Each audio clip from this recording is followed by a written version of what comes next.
Paul's ministry was not about resume building or lucrative results. It was about nurturing and seeing the investment of time and energy in raising new believers as a long-term vocation.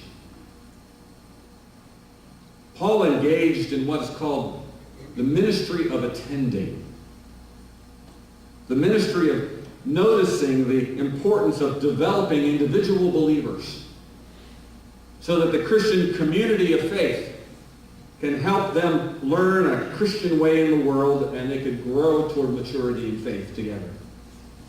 This kind of ministry, this ministry of attending, takes patience, takes compassion, takes time, meeting people where they are on the faith journey and walking forward with them, whether they be 6 or 26 or 66. Somewhere along the line in church history, however, this ministry of attending became more a ministry of contending for a lot of churches and church leaders. Rather than focusing on inviting and integrating and investing in new believers, many churches opted for the so-called higher status jobs of recruiting more members for the roles, competing with other churches for constituents so that they could pay their bills or maintain the institution. New believers, if they came at all, became frustrated because no one took the time to care about them, teach them, walk with them, talk with them about their questions, hopes, dreams, and fears. As one speaker put it on a Sunday morning, I've been to about 10 churches, but none of them seem to care about me. Just my wallet, or my clothes, or my rear end in the pew. All churches need to get back into the babysitting business with its ministry of attending. Or it's more aptly called today, I think, soul-sitting business. If we're going to reach a secular, unchurched, post- or pre-Christian culture, like Paul, we've got to be intentional, patient, and willing to consider time spent walking with newborn and reborn believers as our primary vocation.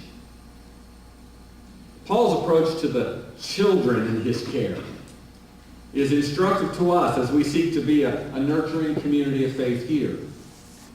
In fact, Paul exhibits some of the key characteristics of a great babysitter.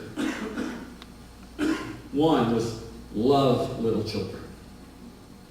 Love little children. Children tend to know whether you like them or not. And the best babysitters love and understand children. Authentic Christians have a love and compassion for the lost, for the unchurched, and accept people where they are. It's all about a gentle approach that values people over programs and conversation before commitment.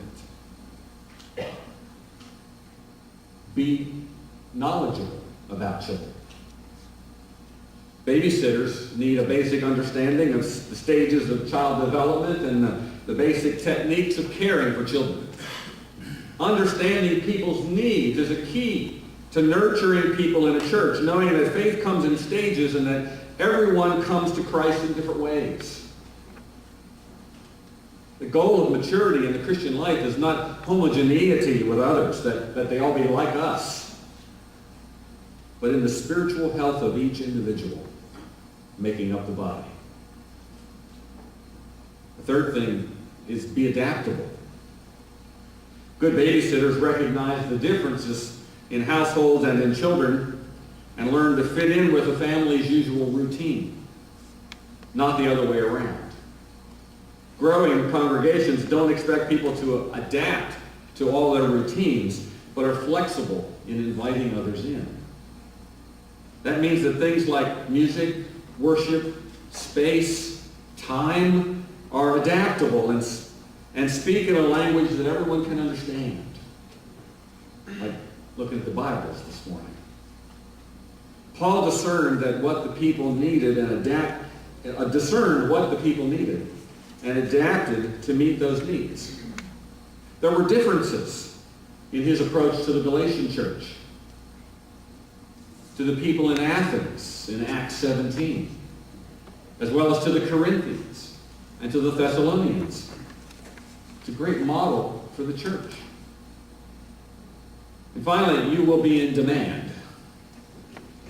Great babysitters are known by many parents and are in constant demand. The same is true for churches and individual Christians who are skilled at walking with new believers. The ministry of attending creates a welcoming environment where people increase and abound in love for one another. Those are Paul's words. In a world desperate for love, the community, our community, is in high demand. People have the need. We can't assume, though, anything from the lives of persons outside our fellowship. They may never have even heard of the name Noah or Paul.